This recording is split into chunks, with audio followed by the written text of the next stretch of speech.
안녕하세요. 영상특강 20번째 하늘군대 책자로는 마지막으로 총정리를 하려고 합니다. 하늘군대를 통해서 하나님이 하고자 하시는 일을 그동안 오랫동안 강의를 통해서 나눴는데, 우리가 잊지 말아야 될 것은 하늘군대를 하나님께서 왜 세우셨는지, 또 무슨 일을 하길 원하시는지, 그들을 통해서 또 우리에게 어떤 메시지를 주시는지, 이것을 남의 말씀이 아니라 내 말씀으로 받아야 되고, 또 언제나 잊지 말아야 될 것은 모든 것이 하나님이 하신다입니다. 그래서 하늘군대 설립자는 하나님이시다. 이것을 잊어버리는 순간 사람을 위한 인간적인 그런 것들이 들어오게 되고, 인본주의가 들어오는 순간부터 변질이 되기 시작합니다. 변질되면 어떻게 돼요? 썩지요. 썩으면 오히려 다른 사람들에게 악영향을 끼치는, 하나님의 도구가 아니라 오히려 하나님을 가리고 또 하나님의 영광을 땅에 떨어뜨리는 일을 하게 됩니다. 그래서 우리는 잘 분별해야 되는데, 모든 것이 하나님으로부터 시작됐고 하나님이 이끌어 가시고 또 하나님의 뜻이 성취될 것을 믿으면서 하늘군대를 주님께서 왜 세우셨는지 살펴보고자 합니다. 첫 번째로 하늘군대를 설립하신 목적이 뭐냐? 주님의 뜻이 있어요. 그것은 뭐냐면, 먼저 하늘군대를 치유하시고 훈련하시는 뜻이 있습니다. 왜 그러냐면, 하나님의 도구가 되기 위해서는 하나님 뜻대로, 말 그대로 말 잘 듣는 연장이 되고, 또 불순종이 없는 순종하는 도구로 삼아야 되는데, 처음 시작할 때는 연약함들이 있죠. 자기 생각, 자기 주관, 자기 가치관, 그런 것 때문에 때로는 그것이 받아들이지 않으면 하나님의 일을 거부하거나 또는 변형시키거나, 또는 하나님 보시기에 부끄러운 행실을 나타내므로 주님의 영광을 가리기도 합니다. 그래서 먼저 하늘군대를 치유하시는 훈련, 각자의 아픔이 있고 상처가 있어요. 우리도 마찬가지죠. 그것을 먼저 하나님께서 너 왜 그따위로 살았니? 너 왜 그 모양으로 살았니? 이렇게 야단시키고 책망하시는 게 아니라, 하나님은 언제나 사랑으로 불쌍히 여기시고 그것을 고쳐주길 원하셔요. 그래서 먼저 치유하시고 그 영혼을 하나님께서 어루만지셔서 고치신 후에 그 다음에 하나님의 일꾼으로 쓰임받을 수 있도록 훈련하신다는 거예요. 그래서 하늘군대가 먼저 이렇게 치유받고 훈련된 후에 그들을 통해서 이제는 그들만의 하나님이 아니라 그분들을 통해서 우리에게도, 그 말씀을 받는 우리에게도 치유의 역사, 먼저 치유가 일어나야 됩니다. 이것은 육체의 치유뿐 아니라 영혼의 치유, 관계의 회복, 이런 것들 다 포함하는 거예요. 저도 이것을 겪어보니까 집안의 부부 간의 관계가 회복이 되고요, 자녀와의 관계가 회복이 되고요, 또 사람 간의 관계가 회복이 되는 것을 경험했습니다. 그리고 이러한 회복을 통해서 이제는 거기서 그치는 것이 아니고, 이 땅에서 먹고 마시는, 잘 사는 데 초점이 있는 것이 아니라 이제는 하나님께로 더 가까이 나아갈 수 있도록 가장 중요한 성령님의 이끌림을 따라서 사는 것, 이것이 더 중요합니다. 그래서 성령의 이끄심이 뭐냐? 하나님께로 나아갈 수 있는 가장 우리 안에 들어오신 성령님의 이끄심을 따라 순종하는 것이 하나님께 나가는데 가장 중요한 핵심 요소 중에 하나인데, 이것을 우리에게 알려주시고자 하나님께서 뜻을 세우셨습니다. 그래서 주님이 뭐라고 하셨냐면, 처음에는 나사렛 성전, 왜 나사렛이라고 지었나 봤더니, 이제 제자들 간에 이제 얘기하다가 이런 얘기를 하죠. 나사렛에서 무슨 선한 것이 날 수 있느냐. 즉, 나사렛이란 지금은 이제 뭐 이스라엘 5대 도시인가요? 굉장히 커졌어요. 왜? 예수님의 자라신 고향이니까. 그래서 굉장히 커졌는데, 그 당시만 해도 나사렛은 이름은 알려졌는데 아주 촌동네, 촌구석, 뭔가 선한 것, 하나님의 뜻이 나타날 수 없는 그런 별 볼 일 없는 동네였습니다. 그래서 나사렛에서 무슨 선한 것이 날 수 있느냐라고 한 것처럼, 그러한 보잘것없는 연약한 자들, 그들이 모여서 하나님께 예배한다라고 생각했기 때문에 또 주님이 기뻐하시는 일을 감당하고자 겸손히 나사렛이라고 부른 것 같아요. 그러다가 이제 나사렛 성전이 하나님의 뜻 가운데 작년 3월쯤에 예레미야 기도원으로 설립하고 본격적으로 대외적인 사역을 시작합니다. 이곳은 특별한 훈련을 받는 곳이다. 그래서 특별하다는 것은 사람이 특별한 게 아니고 하나님이 특별하시고 하나님이 하시는 훈련이 특별한 거예요. 우리는 언제나 사람을 보면 안 됩니다. 사람 보면 실망하죠. 여러분이 저를 보아도 실망할 것이고 저도 누구에게 기대하면 실망하게 돼 있어요. 이 사람만큼은 나를 배신하지 않을 거야 했는데 하나님은 특별한 과정 가운데 가까운 사람에게 배신당하는 일도 또 억울한 일을 당하기도 합니다. 그래서 우리는 사람이 특별한 것이 아니라 하나님이 특별하시다는 것, 그리고 하나님이 하시는 일들이 특별하시다고 고백을 해야 됩니다. 그래서 주님께서 이 마지막 때 이 하늘 군대를 통해서 하고자 하시는 특별한 일들을 위해서 훈련을 시키시고 또 병원이라고 하셨어요. 병원은 뭐 하는 데죠? 고치는 데죠. 여러 가지 영혼의 또 육체의 질병과 아픔들을 고치시는 곳. 본인들만 고침받는 게 아니고 그것을 찾아오는 이들에게 영적인 의사들로 하나님이 사용하셔서 하나님의 뜻을 이루는 곳이라는 거예요. 가장 하는 중요한 일 중에 하나가 또 하나는 성령께서 고착화된 사상들을 깨뜨려 가신 일을 합니다. 그래서 고착화됐다는 것은 단단하게 콘크리트처럼 굳어진 사상이에요. 우리는 뭐 그런 게 없는 것 같지만 성품에 따라서 어떤 사람은 아주 고집이 세고 막 강한 사람이고 어떤 사람은 온유하고 뭔가 이렇게 부드러운 사람도 있죠.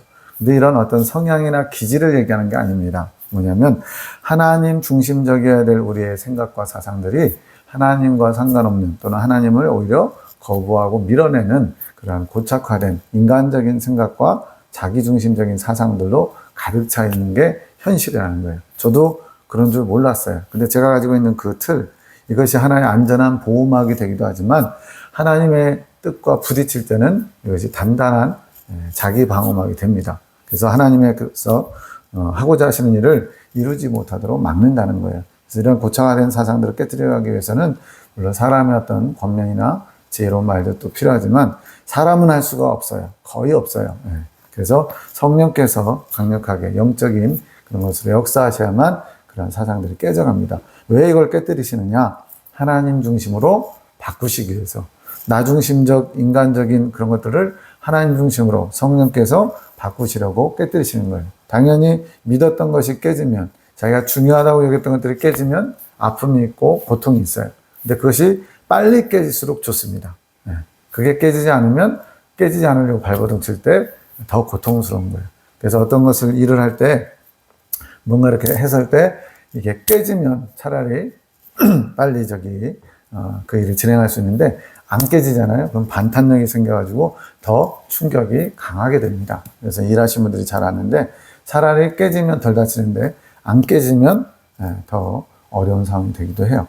그러므로 성령께서 우리를 이끌어 가실 때 성령께서 우리를 깨뜨리시고자 하면 우리는 주님께 맡기고 이것이 깨져도 인생 끝나는 거 아니고 세상 끝나는 거 아니거든요. 근데도 그게 깨지면 큰일 날 것처럼 자기를 이루는 아주 중요한 요소로 생각해서 잘 안 깨뜨리려고 하는 게 우리의 타락한 본성이에요. 근데 주님이 원하시면 깨져야죠. 사람의 말 때문이 아니라 주께서 원하시면 우리는 깨져야 됩니다. 또 하나는 새 포도주. 그래서 새 포도주, 새 술은 새 부대, 이거는 믿지 않는 사람들, 정치인들이 참 많이 쓰는데 이 새 포도주는 성령님을 가리키는데 새자가 붙었잖아요. 새. 포도주가 묵은 포도주도 있고 새 포도주도 있는 거예요. 묵은 포도주는 뭐냐? 내 안에 예수님을 영접하고 성령님이 들어오셨지만 일하시지 못하는, 일할 수 없는 성령님. 그게 바로 그냥 묵은 포도주나 마찬가지인 거예요. 성령님은 일하시려고 들어왔는데 우리의 생각과 사상이 또 우리가 가지고 있는 틀이 그것을 막음으로써 성령님께서 아무 일도 하지 못하고 갇혀 계시는 그런 분이라면 새 포도주는 이제 마음껏 당신의 뜻을 펼치시는, 살아서 역사하시는 정말로 생기 넘치는 그런 성령님을 상징하고 이러한 새 포도주를 담으려면 어떻게 돼요? 새 부대에 담아야 된다는 거예요. 그래서 예수님 말씀하시죠. 새 부대가 아니라 헌 부대에다 담으면 새 포도주가 발효돼가지고 할 때 찢어져 버린다는 거예요. 그걸 감당을 못 한다는 겁니다. 그래서 새 부대, 성령님 새롭게 역사하시는, 일하시는, 현재의 나를 이끌어 가시는 성령님을 경험하기 위해서는 새롭게 된 마음이 필요하다는 거예요. 그저 옛날에 조금 예수님을 믿었다가 그때 가졌던 감동, 그 당시에 뜨거웠던 마음, 지나간 것은 아무것도 아니에요. 물론 중요한 경험이지만 현재를 사는 나에게는 현재 내 마음가짐, 내 중심이 어디에 있느냐가 가장 중요합니다. 그래서 이러한 나 중심 안에 하나님께서 마음껏 역사할 수 있도록 공간을 만들어 드리는 거, 이게 성령을 담을 수 있는 새롭게 된 마음이라는 거예요. 그래서 이 일을 하시기를 원합니다. 뭐 예수님 믿으면 다 성령님 안에 계시죠. 근데 동일한 성령님이 아니라는 거예요. 어떤 성령님은 강력하게 역사하시고 어떤 성령님은 계신가 안 계신가 모를 정도로 그렇게 잠잠한 성령님도 계시다는 거예요. 그건 성령님이 일하시기 싫은 게 아니고 그 성령님이 일하실 수 있는 공간을 내어드리지 않기 때문입니다. 이 일을 많은 사람들에게 역사하시는 성령님을 경험케 하도록 도와주는 그 일을 위해서 하늘 군대를 세우신 거예요. 이거는 이제 송 원장님에게 하신 말씀인데, 너의 지난날의 아픔을 잊지 말고 지난날에 여러 가지 뭐 가정의 파탄이라든가 경제적인 어려움이라든가 또 관계에서 깨지는 거라든가 사람들에게 많은 어려움을 당한 것, 이런 것들 다 포함하는 거예요. 그런 것들을 잊지 말고 나를 잃어버린 자들, 즉 주님과 사귐이 있었던, 주님과 동행했던 흔적이 있지만 지금은 그러지 못하고 있는 사람들을 다시 내 품으로 부를 것이다. 이게 주님의 뜻이거든요. 그것에 그들에게 나를 만남으로써 그 갇혀있는 올무에서 자유하게 해주는 일을 네가 해주기 바란다. 이게 어떻게 가능해요? 네, 예레미야 기도원의 원장님이 이러한 과정을 밟았기 때문에. 그래서 본인이 먼저 치유되고 하나님 앞에 어떻게 나가야 되는지 아니까 그 경험을 가지고 다른 사람들도 내 품으로 올 수 있도록 이끌어주렴. 이런 당부의 말씀입니다. 우리 모두에게도 다 해당하죠. 우리는 뭔가 하나님께 은혜 받았으면 그 은혜를 내 것으로 여기는 게 아니라 은혜가 흘러가야 돼요. 왜? 흘러가면 다시 또 채웁니다. 이게 하나님의 원리예요. 세상은 끌어안고 자기 안에만 있기 원하거든요. 내 손아귀에만 있기 원하거든요. 하나님은 하나님께 받은 것이 계속 흘러가기 원하는 거예요. 그게 생명력이고 그게 가나안 땅에도 4개의 큰 강이 흘렀잖아요. 그것처럼 지금도 천국에는 생명수의 강이 흐르잖아요. 그 생명수의 강이 이 땅에까지 촉촉히 적실 수 있도록 통로의 역할을 우리에게 원하시는 겁니다. 자, 두 번째로는 이제 하늘군대 설립 목적을 하고 있는 거예요. 대환란을 준비하게 하시려고 세우셨다는 거예요. 영상 특강 14번을 참고하시면 되는데 거기에 있는 내용입니다. 너희는 대환란을 준비케 하는 자들이다. 지금 시대적으로 대환란이 심히 임박했음을 우리는 알 수 있습니다. 세상 사람들은 이제 성경을 인정하지 않고 모르니까 그냥 인간들이 만들어낸 기후재앙 이런 것 정도로 생각하죠. 근데 전쟁의 상황도 그렇고 기후재앙도 그렇고 지진과 화산이 점차 활동을 넓히는 거 봤을 때 대환란이 분명하죠. 물론 거기에다가 이스라엘 백성들이 고토로 귀환한다는 예언이 이루어진 거, 천하만국에 복음이 전파되는 게 이루어진 거, 적그리스도 이제 대환란 때 악역의 주인공인 7머리 10뿔 짐승, 이것은 이제 제생로마 제국인데 지금의 유럽 연합이죠. 제생로마 제국의 통치자가 지금 준비되고 있는 거, 그리고 마지막으로 다니엘서에 있는 것처럼 교통수단과 지식이 고도로 발달하면 마지막 때라고 말씀하신 것, 이것들을 종합적으로 봤을 때 지금은 대환란이 심히 임박한 때예요. 아마 사고나 이런 질병으로 죽지 않으면 아마 40, 50대는 반드시 경험할 수 있는 그러한 시대에 살고 있습니다. 지금 너희를 통해 내 참종들을 일으켜 세우는 일을 하고 있다. 대환란을 준비한다는 건 뭐냐? 대환란 때 많은 사람들이 배교하고 또 많은 불신자들이 적그리스도를 추종하게 되는데 그것을 반대하고 막아주고 바른 길로 인도할 하나님의 일꾼들을 준비시키는 거예요. 그거를 주님은 참종이라고 표현합니다. 하나님 성령님을 인식하고 성령님과 동행하고 성령님께 이끄심을 받는 자들을 참종이라고 표현하고 있어요. 그 참종들을 이제 일으켜 세우는 일. 어떻게 보면 이제 그동안은 잠잠하고 또 누워 있었다면 이제는 일할 때가 돼서 일으켜 세우신다는 거예요. 너희는 내 신실한 종들이다. 내가 보호하고 지킬 것이다. 모든 것이 더욱 분명하게 빛과 어둠으로 나눠지게 될 것이다. 지금 보세요. 세상이 완전히 극과 극으로 달릴 겁니다. 정치인들만 극과 극이 되는 게 아니고 하나님을 믿는 사람, 여기서는 신실한 사람이죠. 신실한 사람이 가는 방향과 신실하지 못한 자들이 가는 방향이 정반대의 길로 갈 거예요. 왜? 빛과 어둠이 공존할 수 없기 때문에. 그래서 더욱 선한 자들은 더욱 선한 일을 하는 나의 종들로, 일꾼들로 사용되고 악한 자들은 더욱 악하게 무르익고 악의 도구들로 사용될 것이다. 이게 대환란을 준비하는 과정이다. 즉 대환란에 가서만 이렇게 선과 악이 갈라지는 게 아니고요. 대환란 전부터 준비 과정으로 예열이라고 하죠. 예열이 먼저 되는 거예요. 그것이 이제 하나님의 뜻을 받드는 자와 하나님의 뜻을 받지 않는 자, 선한 길을 가는 자와 악한 길을 가는 자, 하나님을 따르는 자와 하나님을 대적하는 자, 이렇게 나뉘게 될 겁니다. 너희는 나의 하는 일들을 하나하나 세세히 살펴봐라. 더욱 빠르고 분명하게 나뉘게 되고 이루어져 갈 것이다. 여기서 빠르다는 얘기 뭐예요? 급하다는 얘기입니다. 그리고 하나님이 하시는 일을 분명하게 볼 것이라는 거예요. 저와 여러분은 성령이 이끄시는 삶을 살아야 됩니다. 그래야 하나님이 하시는 일을 볼 수 있고 또 하나님께 쓰임받을 수 있는 거예요. 하나님 편에 서지 않는 자들은 망하는 길입니다. 제가 자주 드는 예 중에 하나가 남북전쟁, 미국의 남북전쟁이 있었죠. 1770년대에.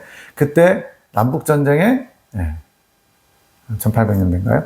남북전쟁 때 남부군과 북부군 둘 다 예수님을 믿는 사람들이었어요. 그래서 양쪽 다 기도합니다. 하나님, 우리를 도와주십시오. 우리를 도와주십시오. 한쪽은 노예방, 한쪽은 노예방을 반대하는. 그래가지고 둘이 치열하게 싸우는데 기도했어요.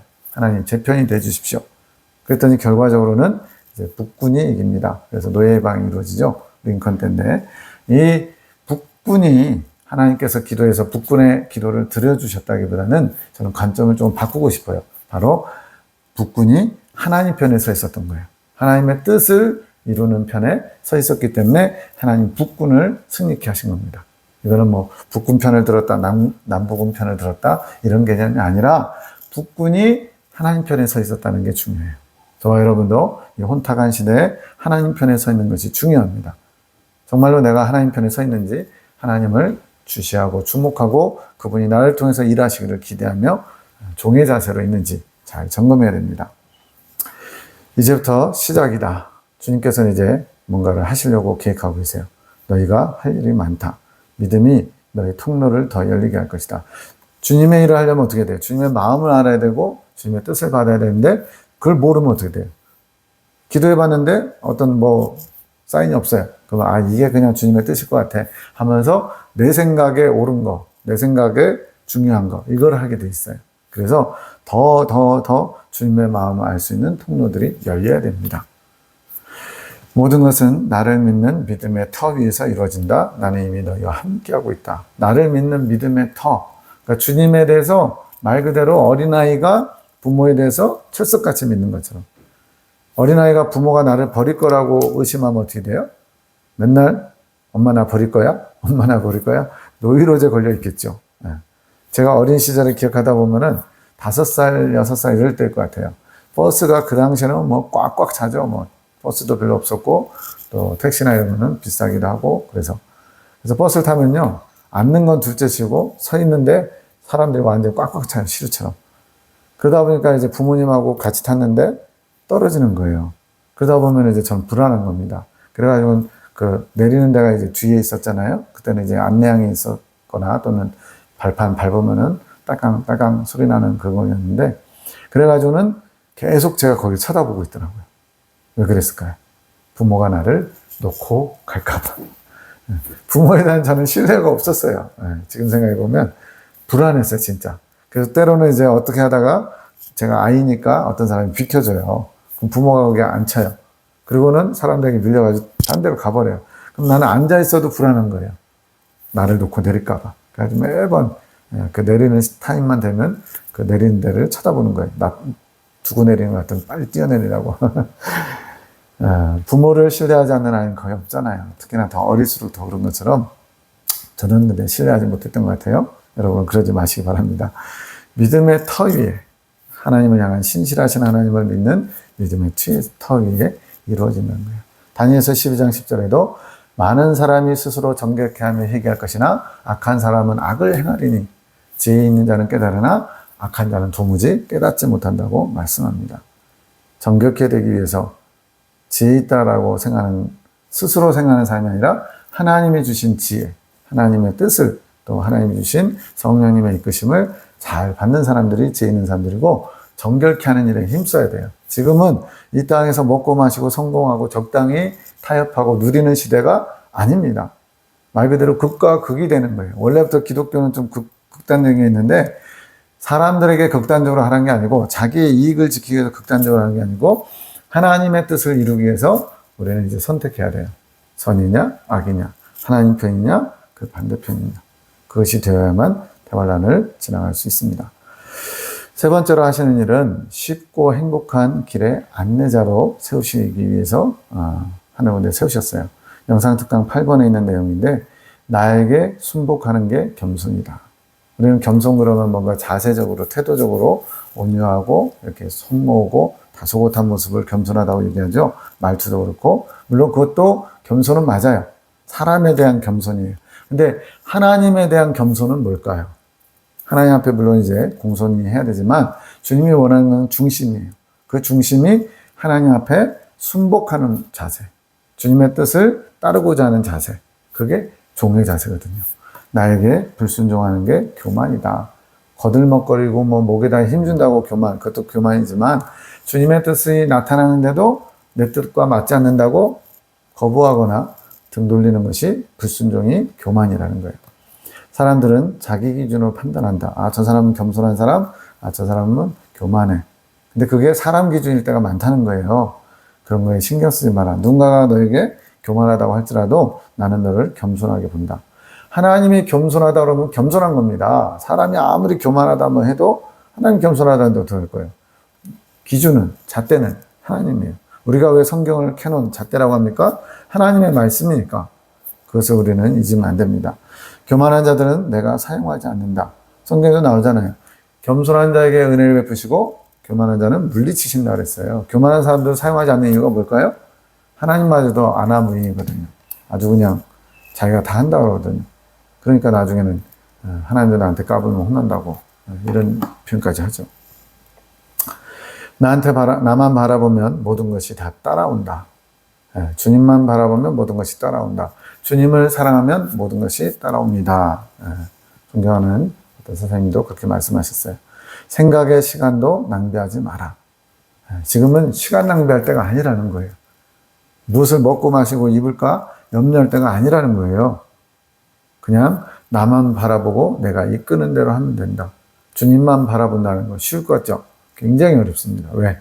주님 아닌 것에 우리는 마음을 빼앗길 수밖에 없는 그런 환경에 둘러싸여 있으니까. 당장에 밖에 나간 가족이 교통사고를 나봐요. 그럼 막 정신이 하나도 없죠. 막 많이 다쳤는지 크게 다쳤는지 어떻게 다쳤는지 지금 살아있는지 마음이 막 두근두근하고 막 빨리 병원에 갈고 그러고 싶잖아요. 근데 그런 모든 환경 속에서도 주님을 놓치면 안 된다는 겁니다. 많은 사람들이 자기가 하고 싶은 대로 원하는 대로 기도한다. 기도를 많이 해요. 막 하루에 8시간 하는 사람들도 있대요. 저는 그렇게 못합니다. 근데 그렇게 기도를 많이 할지라도 자기가 원하는 걸 구하고요. 자기 뜻대로 하나님을 끌어오려고 해요. 그런 사람들이 의외로 많습니다. 과연 그 기도가 하나님 받으시는 기도가 될 것이냐. 계시록에 나오는 것처럼 분향단에서 또는 번제단에서 향연이 올라가야 되거든요. 근데 그것이 안 되는 겁니다. 왜?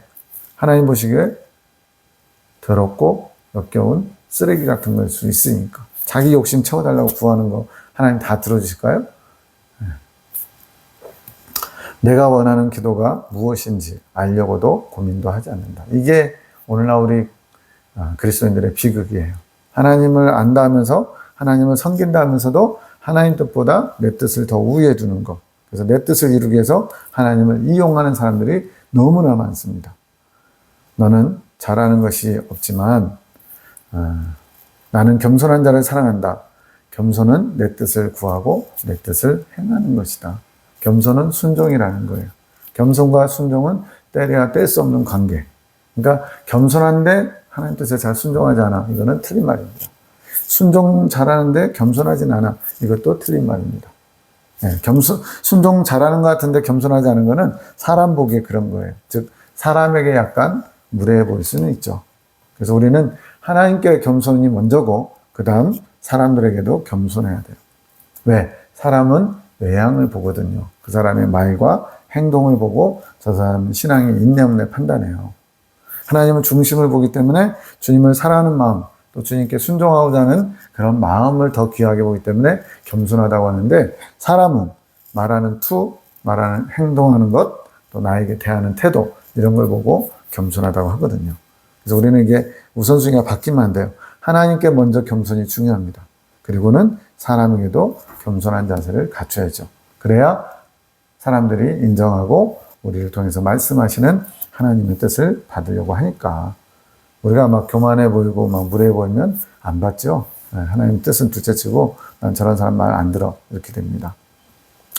너는 잘하는 게 없지만 나를 원하고 내가 없으면 불안해하고 아무것도 못하는 것을 내가 안다. 어떻게 보면 이제 세상적으로는 진짜 오히려 마땅치 않아요. 세상에 인정할 만한, 사회적으로 인정받을 만한 모습이 아니에요. 그러나 주님은 이것을 귀하게 여겨요. 나를 원하고 내가 없으면 불안해하고 아무것도 못하는구나. 바로 어린아이의 모습이잖아요, 이게. 그리고 나는 포도나무요, 너희는 가지다. 가지가 포도나무에 붙어있을 때 살아있는 거지, 가지가 꺾여서 떨어지면 죽은 거예요. 아무것도 열매를 맺을 수가 없어요. 원 줄기에 붙어 있어야 열매를 맺습니다. 그와 같이 아주 어린아이들이 부모에 대해서 절대적인 신뢰를 갖는 것처럼 너는 내가 없으면 불안해하는구나. 그러니까 주님은 더 끌어안으시죠. 더 품에 안으시죠. 그래서 내가 너를 가까이에서 돌보고 항상 함께한다. 이것이 내가 원하는 어린아이의 모습이자 겸손한 모습이다. 우리 모두가 다 이렇게 되길 원합니다.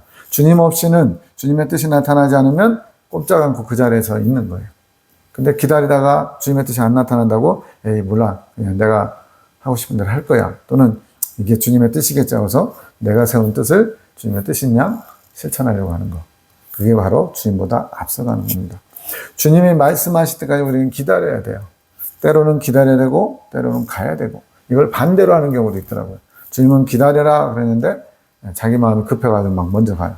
또 지금은 갈 때다 일어나라 그러는데도 여기 너가 좋사오니 여기서 좀 더 머뭅시다 이러면서 안 일어나고 광야 40년 동안 이스라엘 백성들이 민수기에 보면 41번인가 이동을 해요.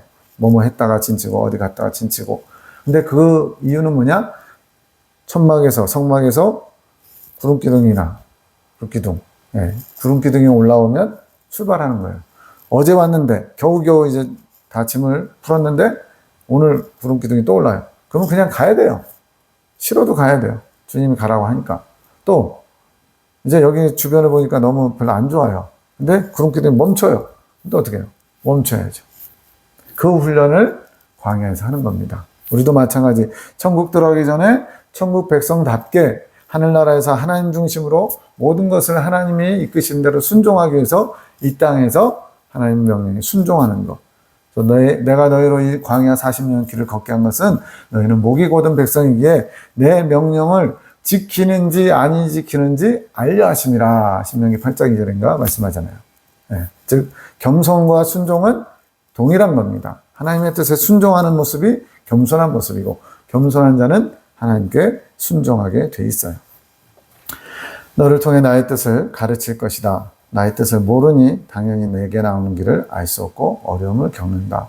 그러니까 하나님은 그래도 긍휼히 여기셔서 모르니까 불순종한다 생각하시는 거예요. 나의 뜻을 알려주려고 한다. 첫째는 구하는 것이다.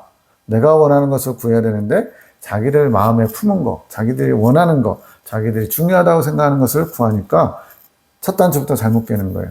제가 급하게 아침에 막 오면서 첫 단추를 막 끼는데 만약 이 단추를 밑에 거를 끼워버리면 어떻게 돼요? 다 줄줄이 틀려지겠죠. 주님이 원하는 것을 구해야 됩니다. 그래야 주님의 뜻이 이루어지니까. 두 번째는 찾는 것인데 내 뜻이 어디에 있는지 찾지 않고 자기들이 찾는 것을 얻어가려고 한다. 그래서 기도의 양, 분량보다 기도의 내용, 질이 중요한 거예요. 어떤 내용을 담고 있느냐, 그거에 따라서 짧게 기도해도, 단 5분 기도해도 진심이 담겨 있고 주님의 뜻을 이루고자 하는 기도가 있으면 받으실 것이고 8시간을 기도해도 자기가 원하는 이 땅에서 필요한 것들, 육적인 것들을 구하면 그거는 올라가다가 떨어지고 아무것도 상달되지 않는 겁니다. 세 번째가 두드린 것인데 나를 찾아야 생명의 문을 두드릴 수 있다. 주님과 만나야 생명의 문, 즉 우리가 궁극적으로 신앙의 궁극적인 목표인 하나님과의 연합, 생명의 합의를 이루는 그 문을 열 수 있는데, 생명에 이르는 문을 열 수 있는데 두드릴 기회조차 없어요. 앞에 구하고 찾는 데서 어긋나니까 두드리는 것은 이제 세 번째 단계예요. 영적 성장 과정에 구하고 찾고 두드리는 과정이 있습니다. 아예 두드리지도 못하는 거예요. 이 두 가지가 해결되지 않았기 때문에. 너는 먼저 그의 나라와 그의 의를 구하라는 말씀을 받아들이면서 이 길이 시작되었다. 그러니까 이 예레미야 기도원의 송원장이 하나님의 나라와 의를 구하는 게 무엇인지 알고 싶어서 그것을 찾고 찾다가 이런 뜻이었군요. 먼저 주님의 나라와 의를 구하는 게 이런 것이었군요. 라고 받아들이면서 겸손하게 주님의 뜻을 받들어서 오늘 주님께 쓰임받고 있다는 겁니다. 온 마음을 다하여 구하고 찾으면 된다. 온 마음을 다한다는 건 뭐예요? 전심으로. 다른 거. 지금 뭐 세탁기 빨래 돌리고 있는데 다 끝났을까? 이런 생각하면서 이 말씀을 듣는다? 그럼 분산되겠죠. 그럴 수는 있어요. 근데 온 마음이라는 거는 조금의 분심도 없이 하나님 외에 어떤 것도 없이 주님만을 주목하고 바라보는 거예요. 저도 이 시간에 말씀 전할 때 여러분이 잘 들을까? 또는 많은 사람이 들을까? 이런 걸 생각하지 않고 주님 앞에서 전하듯이 주님께서 보시기에 부끄러운 언어나 또 단어나 행실 나타나지 않으려고 애를 쓰며 주님을 주목하면서 전해야 된다는 거예요. 온 마음을 다해서 주님을 구하고 찾으면 되는 일이다. 그런 자들 내가 심히 가까이 하고 보호하고 동행한다. 주님만을 바라보고 주님만을 원하는 자들. 그러나 문제는 가다가 즉 그 구하고 찾아서 주님을 만나서 동행하다가 멈추기도 한다는 거예요. 안 멈춰야 되는데 멈추기도 해요. 여러 가지 사건이 터지기도 하고 사랑관계가 틀어지기도 하고 내 마음에 어떤 마귀가 분심을 또는 빈틈을 노리고 뭔가 일을 일으킬 수도 있죠. 근데 멈추지 말아야 된대요. 할 수만 있으면. 근데 멈췄어도 다시 시작하면 된대요. 멈추면 길을 잃는데요. 내가 지금 어디로 가고 있지? 제가 길치라서 지하도를 타고 지하상가를 돌아서 한 2번, 3번만 꺾어지잖아요. 동서남북을 구별 못해요. 근데 이제 길눈이 밝은 사람들은 그런 방향치, 길치는 방향치인데 그런 방향이 막 2-3번 꺾어져도 이쪽으로 가면 우리가 가는 길 나올 것 같아. 이러면 거의 맞더라고요. 근데 저는 아래로 들어가서 2번 정도만 꺾어져도 동서남북 구별이 안 돼요. 네. 멈추면 길을 잃는데요. 멈췄다가 방향을 잃고 어떻게 될지 몰라서 우두커니 서 있든지 또는 엉뚱한 데로 가는 사람들이 많다는 겁니다. 그런 자신을 보지도 못하는 자들, 내가 지금 잘못된 길을 가고 있는지 또는 지금 가지 못하고 엉거주춤 제자리에 멈춰 있는지 이것도 모르고 길을 잃었다면 다시 구하면 되는데 그것도 모른대요. 에베소 교회 목회자에게 하신 말씀 계시록에 보면 이런 말씀이 있어요.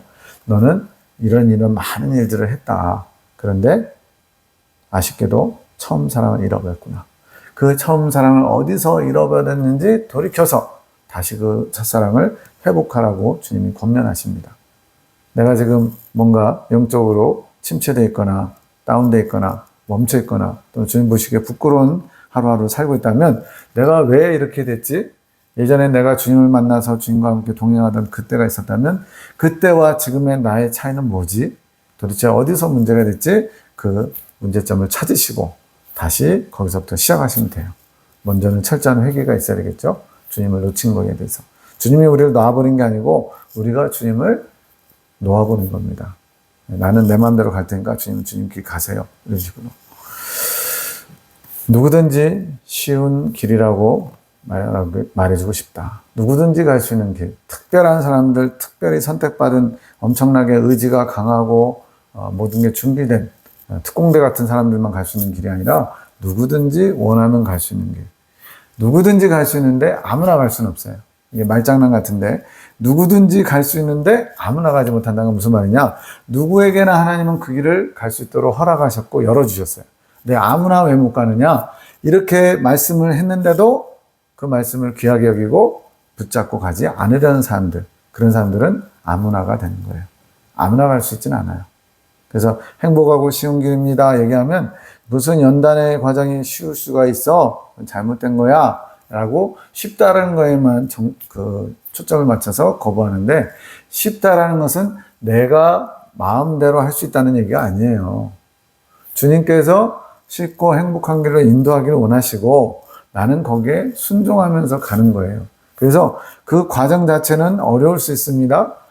낯선 곳이기 때문에 때로는 헤맬 수도 있어요. 그런데 그러한 과정 가운데 주님께서 이끌어 주신 것에 순종하기 때문에 그것 자체가 넉넉히 이길 수 있는 힘을 공급받는다는 거예요. 나는 할 수 없는데 주님은 하실 수 있고, 나는 연약한데 주님은 강하시니까. 그래서 강력하신 주님께서 도와주시니까 쉬운 길이지, 내가 그걸 잘 감당할 수 있어서 쉬운 길이 아니라는 거예요. 너는 가장 안전하고 쉽고 행복하게 이 길을 가고 있다. 너만 가지 말고 다른 사람들도 너와 같이 이 쉽고 행복한 길을 가게 해주기를 바란다. 너를 쉽고 행복하게 가는 길에 안내자, 가이드. 네. 낯선 곳에 가면은 가이드가 설명을 해주고 여기로 저기로 코스를 인도해야 훨씬 알차게 거기를 지나갈 수 있어요. 그렇지 않고 내가 다 알아 하면서 막 하다 보면은 오히려 막 동선이 꼬이고 또 중요한 걸 놓치고 그래요. 너를 쉽고 행복하게 가는 길에 안내자로 삼고 싶다. 나를 만나는 게 얼마나 쉽고 행복한지 너는 이미 알고 있지 않느냐. 네가 이미 경험한 그 나를 이제 다른 사람들에게 소개하거라.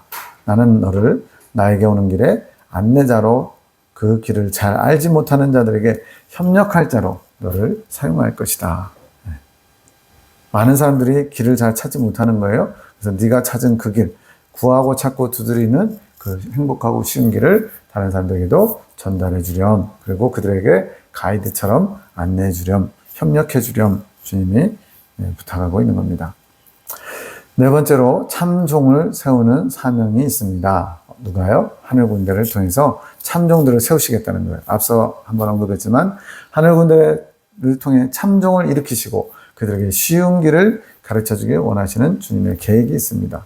그럼 참종이 뭔지를 알아야 되잖아요. 이 파란색 부분이 참종의 모습입니다. 성령의 이끌림을 받는 주의 종, 이게 바로 참종이에요. 그럼 반대로 가짜는요. 성령의 이끌림 받지 못하고 자기가 판단하고 결정하고 자기가 주인 행세하고 자기가 목자인 줄 착각하는 자들이 바로 사꾼 목자예요. 참종과 사꾼 목자가 서로 부딪히는 겁니다. 주님 보시기에 사꾼 목자예요. 근데 사람 보기에는 이 사꾼 목자가 신실한 주의 종으로 보일 수도 있습니다. 왜? 설교할 때나 또 평상시에 행동할 때 겸손하고 온유하고 막 말씀을 가지고 잘 먹이고 그러니까. 자, 분명히 그런 요소들도 필요해요. 그 사람의 인품과 말과 또 여러 가지 하나님의 사역을 잘 감당하는 것도. 근데 더 중요한 거는 그 안에 성령님이 이끌어가고 계시는 그게 있어야 돼요. 성령의 이끄심 없어도 사람들에게 대단하다, 위대하다, 훌륭하다, 아주 멋지다 이런 평가 들을 수 있습니다. 많은 목회자들 중에 그런 분들이 있었잖아요. 전병땡 목사님도 막 청년들한테 엄청나게 이것저것 영향력을 끼쳤어요. 나중에는 성 관련된 문제로 결국은 교회에서 사임하게 되고, 지금도 그냥 뭐 먼지 털어서 안 나는 사람이 어디냐고 하면서 그걸 주님 앞에 철저하게 참여하지 않고 그래서 부끄러워하지 않는 모습들. 사람 보기에는 참종 같아요. 사람 보기에는 신실한 것 같아요. 근데 그 안에 성령의 이끌림 받지 않고 오히려 어둠이 있을 수 있습니다. 이걸 우리가 분별하기는 쉽지 않아요. 주님이 인정하시는 참종이 되어야 합니다. 그래서 주님 보시기에 사꾼 목자, 사람 보기에는 참종 같은데 주님 보시기에는 사꾼 목자들이 많다는 거예요. 참된 목자는 양들을 잘 이끌 수 있도록 참된 지혜를 날마다 구하며 그 지혜를 받아야 된다. 자, 여기에 중요한 내용이 있어요. 그 사람 자체가 신실하고 참되고 멋진 사람이 아니고요. 이건 그냥 하나의 껍데기예요. 도구예요. 하나님으로부터 참된 지혜를 받아서 그 지혜를 전달해 주는 사람이 참된 목자요, 참종이라는 거예요. 양들을 먹이기 위해서, 양들을 잘 양육하기 위해서 언제나 하나님께부터 공급받아야 된다는 거예요. 이 일을 하려면 어떻게 해야 돼요? 당연히 내 안에 성령님이 활발하게 역사하셔야죠. 성령님께서 살아운동력 있게 역사하셔야 살아있는 지식, 살아있는 말씀을 공급할 수 있습니다. 이게 바로 참된 지혜라는 거예요. 성령님은 지혜 그 자체십니다. 잠언서에서 예수님이 지혜라고 하시잖아요. 지혜를 구해라. 그 어떤 것보다 지혜를 구해라. 지혜가 좋은 것이고 다이아몬드 뭐 이런 것보다 훨씬 좋대요. 그 지혜가 곧 예수님이면서 성령님이시기도 해요. 왜? 성령님을 통해서 하늘로부터 신령한 지혜들을 받게 되니까. 누가복음 12장 42절에 딱 맞는 말씀 나오죠. 주께서 가라사대 지혜 있고 진실한 청지기가 되어 주인에게 그 집 종들을 맡아 때를 따라 양식을 나누어 줄 자가 누구냐. 지혜 있고 진실한 청지기. 청지기는 뭐예요? 주인의 것을 맡은 사람이죠. 여기서는 이제 종인데 지혜가 있어야 돼요. 지혜가 없으면 자기 지혜, 이건 지혜라고 할 수도 없죠. 자기 생각으로 모든 걸 판단하겠죠. 방금 말씀드린 대로 성령께서 그 안에서 참된 지혜로 이끌어 주셔야 돼요. 또 진실한 청지기. 진실하다는 표현은 아까 말한 대로 하나님 앞에서 겸손한 자가 진실한 거예요. 자, 겸손한 것은 순종하는 것이고 순종하는 것은 온유한 것이기도 해요. 온유와 겸손은 또 같은 거예요. 저는 다른 건 줄 알았는데 온유하다는 표현은 성격이 부드럽다는 얘기가 아니라 하나님의 것을 잘 흡수할 수 있는 그런 마음밭이 온유하다 얘기하는 거예요. 그래서 겸손은 순종이고 순종은 온유고 또한 진실이에요. 그래서 진실한 청지라는 것은 그 마음이 하나님 앞에 선한 것, 진실한 것, 주님의 것을 받을 수 있는 겸손함이 있는 삶. 이게 진실한 거예요. 거짓말을 안 한 건 기본이고요. 하나님이 진실하다는 것은 하나님 앞에 꾸밈이 없고 거짓이 없고 주님의 것을 잘 받을 수 있도록 마음의 자세가 준비된 것을 진실하다는 거예요. 이런 청지기를 주님께서 찾으신다는 겁니다. 누가 이 청지기, 지혜 있고 진실한 청지기가 되어서 주인에게 그 집 종들을 맡아서, 그래서 종들은 뭐 목회자도 될 수 있습니다. 하늘 군대를 통해서 이 말씀이, 계시의 말씀들이 흘러가서 그것이 또 다른 종들을, 참종들을 세우고 그 종들이 또다시 양들을 양육하고 마치 피라미드처럼 점점 하나님의 뜻이 확산되어 가는 거예요. 네. 우리 집 마당이 좀 넓어요. 100평 전후인데 거기에 보면 질경이라고 아실 거예요. 잡초이면서 먹을 수 있는 건데 엄청나게 잘 번져요. 뽑아도 또 나요. 뽑아도 또 나요. 근데 그것이 조금만 신경 안 쓰면 다 덮어버려요. 하나님의 말씀이 흥왕해서 이 잡초보다 더 나아야 되지 않을까요? 정말 하나님의 말씀이 나를 통해서 흘러가서 누군가에게 또 살리는 생명력이 되고 그것이 또 다른 사람에게 또 흘러가서 또 살리는 생명력이 되고. 근데 주님의 말씀은 지금 막 왜곡되어 있고 축소되어 있고 갇혀 있고 오히려 이단들은 막 흥왕해가지고 신천지 같은 경우는 계시록에 나오는 14만 4천 명 만든다고 그러더니 14만 4천 명 넘어가니까 다른 소리로 또 더 모으려고 하고. 왜 이렇게 이단들은 흥왕하고 하나님 뜻대로 살려고 하는 사람들은 잘 안 될까요? 그것조차도 하나님의 섭리 가운데 있는 겁니다. 가짜들은 그냥 가라는 거예요. 지옥 갈 사람들은 가라는 거예요. 물론 주님이 그렇게 원하시는 건 아닙니다.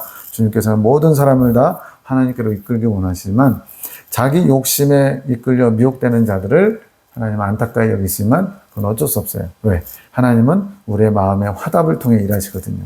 본인들이 그런 정욕적인 걸 추구하니까 주님께서 사인을 주셔도 듣지 않는 겁니다. 예수님 믿다가 신천지에 빠진 사람들 많거든요. 그런 사람들은 다 보면은 뭔가 정욕적인 이끌음이 있어요. 우리 안에 들어오면 뭐를 한다.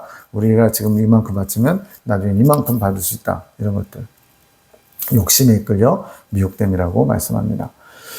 주님과 마음이 하나 되어야 주님께 온전한 이끌림을 받을 수 있습니다. 즉 참종의 조건이 뭐냐? 성령의 이끌림을 받아야 되는데 성령의 이끌림 받기 위해서는 주님과 마음이 하나 되어야 된다. 주님과 마음이 하나 되어야 되는 건 뭘까요? 주님의 마음을 아는 자. 근데 이게 어린아이부터, 즉 출애굽하자마자 신앙생활 하자마자 주님의 마음을 알 수는 없어요. 어린아이가 부모의 마음을 알 수 있나요? 결코 알 수 없죠. 좀 성장하고 철이 들어야 부모의 마음을 헤아리는 것처럼 주님의 마음을 아는 그 단계까지 자라가야 됩니다. 그리고 주님의 마음을 알게 되면 이제 주님 마음에 내 마음을 살포시어 포개는 거예요. 그리고는 내 마음대로 주님을 끌어오는 게 아니고 주님의 마음에 내가 끌려가는 거예요. 그것이 온전한 이끌림을 받는 거라고 할 수 있습니다. 이것은 다른 걸로 안 돼요. 돈이 많아도 안 되고 지식이 많아도 안 되고 노력해도 안 돼요. 믿음의 훈련, 주님을 온전히 믿고 나를 포기하는, 내려놓는 훈련을 통해서만 가능하게 됩니다. 주님께 세움을 받는다는 것은 믿음의 사람이 되는 거예요. 믿음의 사람. 예수 믿으면 다 믿는 거 아니에요? 믿음도 분량의 차이가 있습니다. 그래서 로마서 1장 17절에 복음에는 하나님의 의가 나타나서 믿음으로 믿음에 이르게 한다 그랬잖아요. 시작하는 믿음이 있고 끝 믿음이 있어요. 완성된 믿음이 있고 아주 초기 믿음, 아주 연약한 믿음이 있어요. 작은 믿음이 있어요.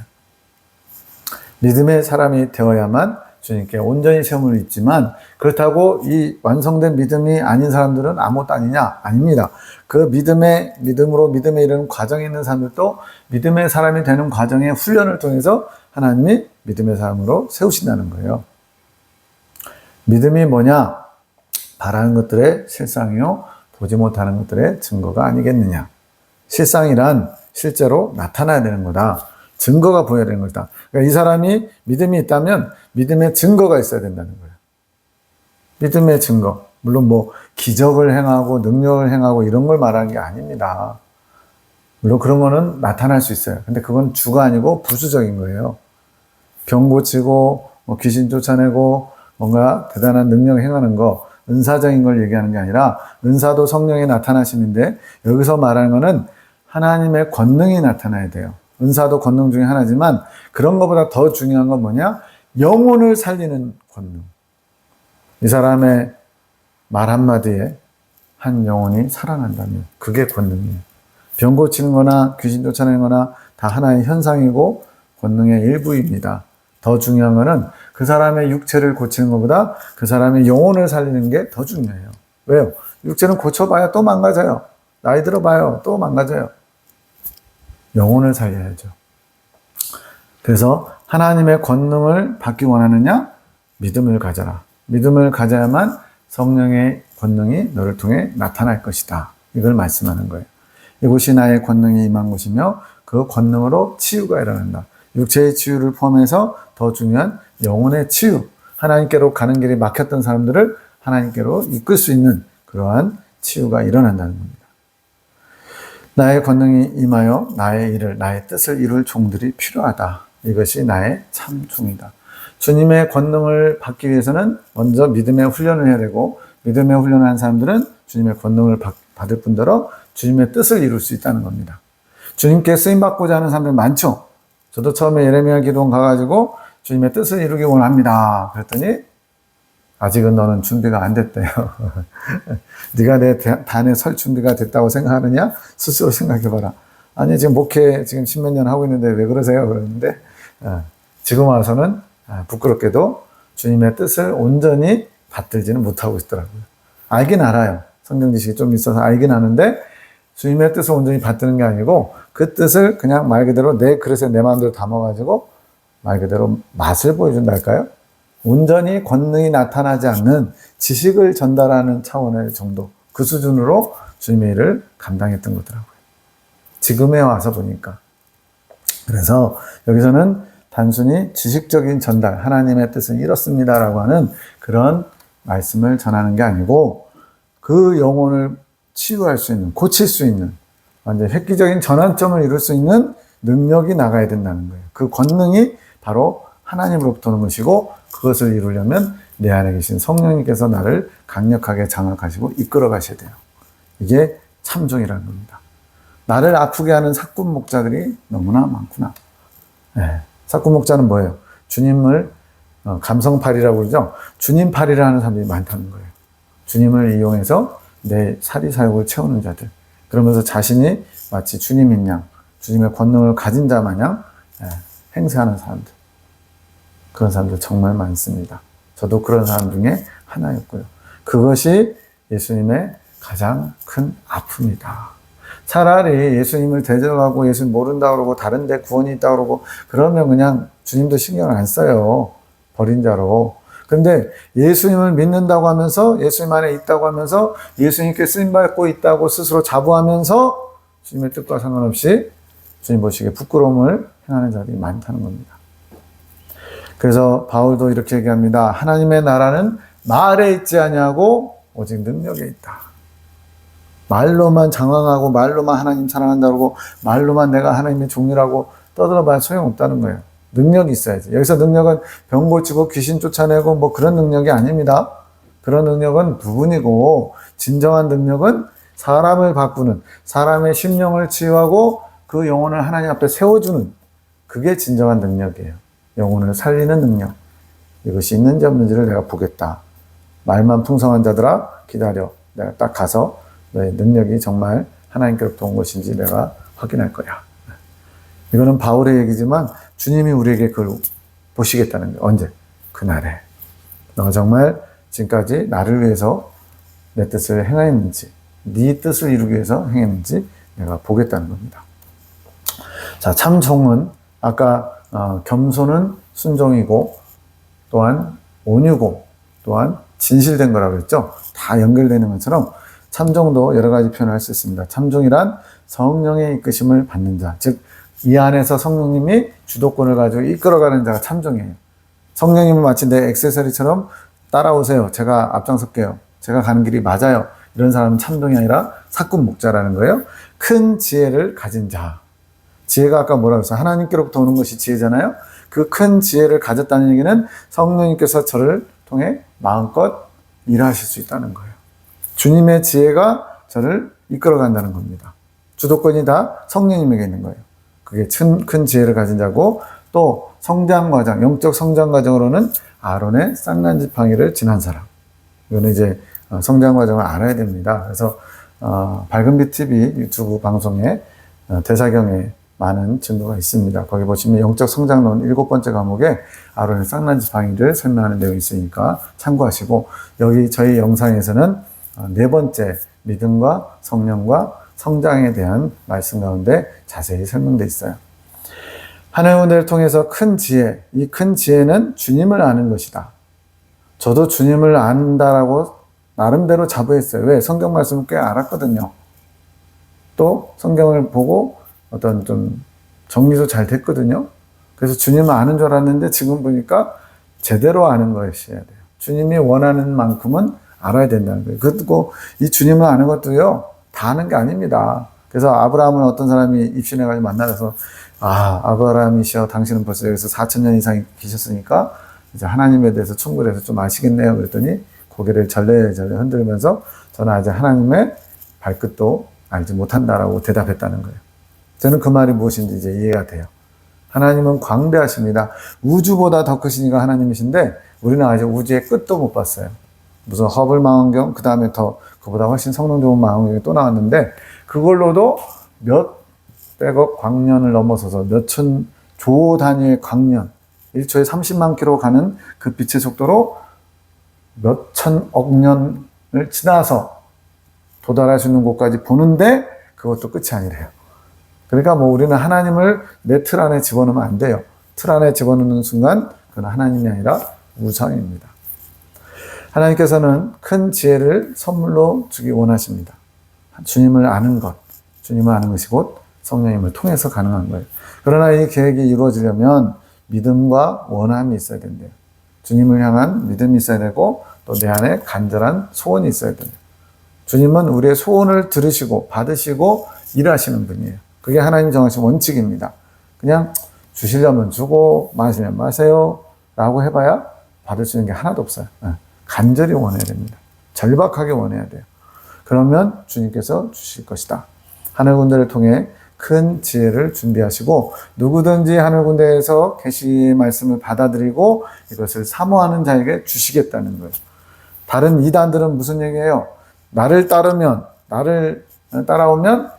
복 받는데요. 무슨 복? 신령한 복이 아니라 물질적인 복, 권세, 세상 사람들이 다 우리를 추종하게 되고 자기 물건들 갖다 바친대요. 이슬람에서 왜 폭탄 테러가 그렇게 자살 폭탄 테러가 많이 일어나느냐? 이 땅에는 소망이 없어요. 너무나 뭐 결혼도 못하고 돈도 못 모으고, 그러니까 이 신의 싸움, 그 신성 싸움을 앞장서서 자기가 목숨을 바치는, 즉 그들에게는 순교가 되겠죠. 순교하면 천국에 가서 열 몇 명인가요? 부인이 열 몇 명이 생기고 엄청나게 먹고 마시고 논다는 거예요. 그걸 믿으니까 지금 현재의 삶을 보니까 완전히 이거는 죽고 싶을 정도로 없어요. 소망이 없어요. 낙이 없어요. 결혼도 못해요. 거기는 돈이 많은 사람들만 부인을 여러 건이고 돈 없는 사람은 아예 부인 자체는 못 구해요. 지참금이라는 걸 줘야 되니까. 그래서 이 땅에서 이렇게 사느니 차라리 한번 눈 딱 감고 죽고 천국 가서 열 몇 명의 부인을 거느리고 먹고 마시고 즐기자. 차라리 그것이 진짜라면 차라리 낫겠다라는 생각도 해봅니다. 왜? 불쌍하잖아요. 너무 불쌍하잖아요. 근데 진짜가 아니에요. 가짜예요. 즉 목숨은 목숨대로 있고 지옥은 지옥대로 가고 또 많은 사람들을 죽이고 그런 파괴하는 일에 쓰임받았기 때문에 그에 대한 책망도 벌도 받을 것이고 참 안타까워요. 그래서 주님을 바로 아는 것, 주님의 뜻을 아는 게 이렇게 중요합니다. 마지막 때의 하늘군대를 통해서 주님은 큰 지혜를 주기 원하세요. 주님을 아는 것. 그래서 안다는 것은 그냥 출애굽할 때 주님이 이런 분이구나 조금 아는 걸 얘기하는 게 아닙니다. 주님의 본질을 이제 조금씩 경험하는 거예요. 그래서 요한일서에 보면 아이들아 너희가 아버지를 아는구나. 청년들아 너희가 악하고 악한 자들을 이기었구나. 아비들아 너희가 태초부터 계신 이를 아는구나. 이제 태초부터 계신 이를 아는 그 아비의 믿음 단계를 어떻게 보면 시작하는 단계가 큰 지혜를 받는 단계라고 할 수 있어요. 시작입니다. 시작. 주님을 알긴 아는데 이제 제대로 본격적으로 알아가는 거예요. 아이 단계에서 아는 거는 겉보기, 맛보기예요. 근데 여기부터는 이제 주님을 조금씩 본질적으로 알아가는 시작점입니다. 큰 지혜는 본인 스스로 받기 어렵다. 원한다고 해서 받을 수 있는 게 아니다. 만약 원한다고 받는다면 막 간절히 큰 지혜를 주십시오. 막 하루 10시간씩 기도원 들어가서 금식하면 기도원 받겠죠. 근데 그런 게 아니고 하나님 아버지의 특별한 은총 또 허락하심이 있어야 되는데 하나님이 정하신 원칙 중에 하나가 뭐냐? 축복의 통로가 필요하다는 거예요. 그래서 하늘 군대를 통해서 축복의 통로로 사용하셔서 이 큰 지혜가 공급되도록 하신다는 겁니다. 그리고 이 도구는 큰 믿음의 소유자여야 된다. 이 큰 믿음은 큰 지혜보다 더 위에 상위 개념이에요. 이건 나중에 자세하게 할 때가 올 텐데 아직은 다 열어볼 수는 없어요. 어쨌든 큰 지혜를 받은 이후에 큰 믿음에 도달해야 되는데 그런 도구를 사용해서 하나님이 큰 지혜를 주기 원하신다는 거예요. 그러면서 이 예레미야 기도원과 교제하시는 분에게 그 은총을 받기 원하는 준비된 마음이 있고 또 지금 말씀한 것처럼 하나님이 축복의 통로로 사용할 수 있는 통로가 준비되고 그럴 때 시너지 효과가 나타나면서 큰 지혜를 받게 된다는 겁니다. 에베소서 4장 13절에 중요한 말씀 있죠. 우리가 다 하나님의 아들을 믿는 것과 아는 일에 하나가 되어 온전한 사람을 이루어 그리스도의 장성한 분량이 충만한 데까지 이르리니 믿는 것과 아는 것에 하나가 된다.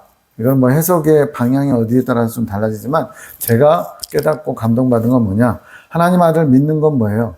우리가 하나님 앞에 나아가는 믿음의 훈련을 받는 것을 얘기해요.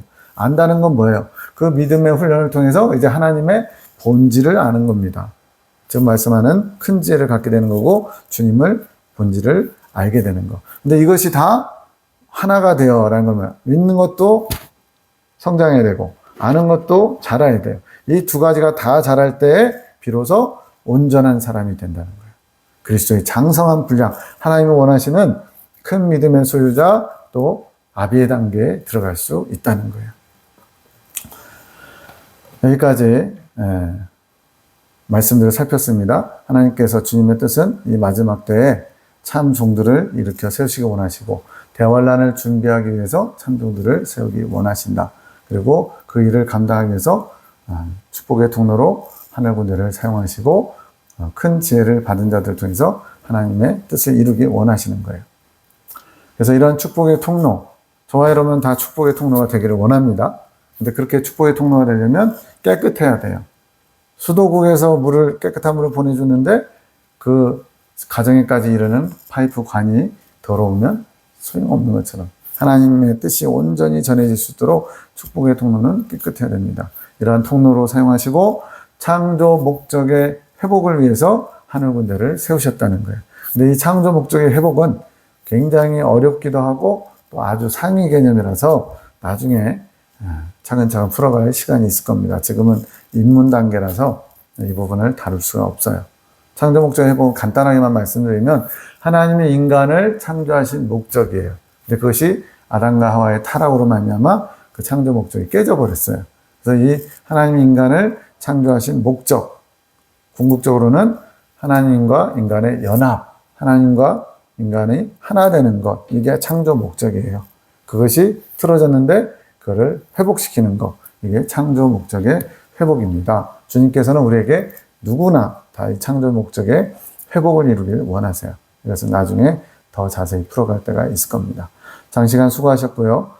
이 영상들 지금까지 20번째까지 진행됐는데 한번 듣고 하지 마시고 여러 번 보시고 또 그 안에서 보화를 캐내 가십시오. 곳곳에 숨어 있습니다. 전하고 있는 저도 2번, 3번 들어요. 왜? 제가 전했지만 제가 전한 게 아니고 제 안에 계신 성령님이 하신 말씀들이 있더라고요. 그래서 그것을 다시 한번 내 것으로 묵상하면서 받아들이면 그것이 영의 양식이 돼서 다시 한번 또 저의 영혼을 새롭게 하더라고요. 그래서 큰 영적 이익을 받으시고 그 다음에는 이제 이번에 20번째로 하늘군대 책자는 끝내고 좀 쉬어가는 편이랄까요? 어떤 좀 다른 것을 좀 하다가 다시 이 하늘군대 후속편인 마지막 때 나의 용사들이라고 하는 그 다음 과정들에 대해서 함께 살펴보도록 하겠습니다. 감사합니다.